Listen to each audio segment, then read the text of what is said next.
ಇಷ್ಟ ಇಪ್ಪರು ಕ್ಲಿಪ್ ಭಯಂಕರ ವೈರಲ್ ಆಯಂಟುಂಡು ಚೆನ್ನಂಗರು ಕೇರಳತೆ ಸಲಾಪಿರೋ ಇಪ್ಪ ಪೆರ್ನಾಲ್ ಬೆಲ್ಯಾಸೆ ಆಯಂಟ ಹೆಂಗೆ ಜುಮಾ ನಿಸ್ಕಾರ ನಿರ್ಬಂಧ ಇಲ್ಲ ಇದ್ರೆ ನಿಜ ಸ್ಥಿತಿ ಅಂದ್ರೆ ಒಂದು ಚಿಲ್ಲೋರು ಈ ಕ್ಲಿಪ್ ഒന്ന് നോക്കോർ നിങ്ങൾ രാവിലെ പെട്ടാസ്കാരത്തിൽ വന്നാൽ ഇതുവരെ ജുമാസ്കാർ നിർബന്ധമില്ല ഇത് ഫൈസൽ മൗലവി കേരളത്തോ ഫൈസൽ മൗലവി ചെന്നെങ്കിൽ ആള് വെറും പൊട്ടത്ര മാത്രമേ നമ്മുടെ അച്ചങ്ങായുടെ ഒരു ശൈലി റക്കീബെ അതീതെ നമ്മുടെ സംസാരം കേൾക്കും റക്കീബ് അതീത് നമ്മുടെ ദ്വാ കേൾക്കൂല ദ്വാ കേൾക്കൂല സംസാരം അപ്പൊ റക്കീബെ അതീതെ കേൾക്കൂല റക്കീബ് അതീത് കേട്ടു ഇങ്ങനത്തെ ഒരു പൊട്ടത്തരം പറയുന്ന ഫൈസൽ മൗലവിനെയാണ് നിങ്ങൾ ഇപ്പൊ പരിചയപ്പെടുത്തുന്നത്.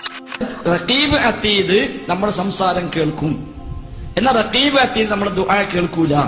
റക്കീബ് അതീത് ഞാൻ വിളിച്ചാ റക്കീബ് കേൾക്കൂല. ഞാൻ ഇപ്പൊ വിളിക്കാണ് റക്കീബ് അതീതെന്ന് വിളിച്ചാൽ കേൾക്കൂല. വിളിച്ചാൽ കേൾക്കൂല, ദുആ കേൾക്കൂല, സംസാരം കേൾക്കുള്ളൂ. അതെ, അയാള് പറയുന്ന വാക്ക് തീർത്തും അബദ്ധമാണ്. കാരണം പെരുന്നാൾ നിസ്കാരം എന്നുള്ളത് മുഅക്കദായ സുന്നത്താണ്, ജുമാ നിസ്കാരം എന്നുള്ളത് ഉജൂബാണ്. പെരുന്നാൾ നിസ്കാരം സുന്നത്താണ്, മുഅക്കദായ സുന്നത്ത്, അതിൽ കൂടാ സുന്നത്താണ്, ഇനി കൂടിയില്ല ശിക്ഷയില്ല. അതേ സമയത്തിൽ ജുമാ ഒഴിവാക്കൽ ഹറാമാണ്, ജുമാ നിർബന്ധമാണ്. ആ വിഷയത്തിൽ ഒരു ഹദീസിനെ കൊണ്ടുവരുന്നുണ്ട്, അജങ്ങ ഇങ്ങനെ പ്രചരിപ്പിക്കുന്നുണ്ട്, അത് ശരിയല്ല. അതിൽ നമ്മുടെ ഇമാമിയങ്ങള് ബഹുമാനപ്പെട്ട ഇമാം മുസ്ലിം അടക്കം ഉദ്ധരിക്കുന്ന ഒരു ഹദീസ് ഉണ്ട്. നമുക്ക് നോക്കാം, ഇമാം മുസ്ലിം തങ്ങൾ ഉദ്ധരിക്കുന്ന ഒരു ഹദീസ് നോക്കാം, 8:8 ഇത് നോക്കാം. കുറെ സനദ് പറയുന്നുണ്ട്. അനി നൊമാൻ ഇബ്നു ബഷീർ, ബഹുമാനപ്പെട്ട നൊമാൻ ഇബ്നു ബഷീർ തങ്ങളിൽ നിന്ന് ഉദ്ധരിക്കുന്ന ഹദീസ്, കാന റസൂലുള്ളാഹി സ്വല്ലല്ലാഹു അലൈഹി വസല്ലം യഖറഉ ഫിൽ ഈദൈനി വഫിൽ ജുമുഅ, രണ്ട് പെരുന്നാൾ നിസ്കാരത്തിലും ജുമാ നിസ്കാരത്തിലും ഓതുന്ന സുന്നത്തായി ഓതുന്ന സൂറത്തിനെ പരിചയപ്പെടുത്തുന്നുണ്ട്. എന്നിട്ട് ബഹുമാനപ്പെട്ട കാല ഇതേ നൊമാന തങ്ങൾ സ്വഹാബിയാൻ ബഹുമാനപ്പെട്ട നൊമാൻ ഇബ്നു ബഷീർ തങ്ങൾ പറയുന്നുണ്ട്, നബി സല്ലല്ലാഹു അലൈഹി വസല്ലം തങ്ങൾ പറഞ്ഞു, ജുമുഅയും പെരുന്നാളും ഒരു ദിവസത്തിൽ ഫീ യൗമിൻ വാഹിദിൻ ഒരേ ദിവസത്തിൽ ആയാൽ യഖറഉ ബിഹിമാ അയ്ദൻ ഫി സ്വലാത്തൈനി, രണ്ട് നിസ്കാരത്തിലും ഇതേ സൂറത്ത് ബഹുമാനപ്പെട്ട നബി സല്ലല്ലാഹു അലൈഹി വസല്ലം തങ്ങൾ ഓതുന്നുണ്ട്. അപ്പൊ പെരുന്നാൾ നിസ്കാരവും അതുപോലെ ജുമാ നിസ്കാരവും ഒരു ദിവസമായിട്ടുണ്ട് നബി തങ്ങളുടെ കാലത്തിൽ. അന്ന് നബി തങ്ങൾ നിസ്കരിച്ചിട്ടുണ്ട്, പെരുന്നാൾ നിസ്കരിച്ചിട്ടുണ്ട്, ജുമാ നിസ്കരിച്ചിട്ടുണ്ട്. ഈ വിഷയത്തിൽ നമ്മുടെ ഇമാമിങ്ങൾ ചർച്ച ചെയ്തല്ലോ.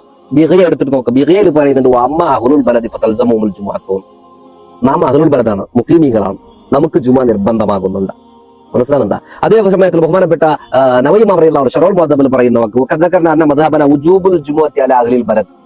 ജുമാ നിർബന്ധമാണ്, നാം അഹ്ലുൽ ബലദാണ്, നാം മുഖീമീങ്ങളാണ്, പള്ളി പരിസരത്തിലുള്ള ആൾക്കാരാണ്, നമുക്ക് ജുമാ നിർബന്ധമാകുന്നു, പിന്നെ നിങ്ങളുടെ ജുമാ സുന്നത്താകുന്നു പറയുന്നത് തീർത്തും അബദ്ധമാണ്. അതുകൊണ്ട് ഈ വാക്ക്, ഈ വിഷയം ഒരു നിലക്കും അതെന്തല്ല, സ്വീകാര്യമല്ല.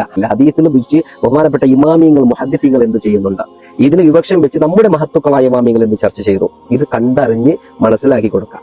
ചുരുക്കത്തിൽ പറഞ്ഞാൽ ജുമുഅയും പെരുന്നാളും ഒരു ദിവസം വെള്ളിയാഴ്ചയായാൽ ജുമുഅ ഉജൂബാണ്, നമസ്കരിക്കണമെന്ന് ബഹുമാനപ്പെട്ട ഇമാമിയങ്ങൾ നമ്മെ പഠിപ്പിക്കുന്നുണ്ട്.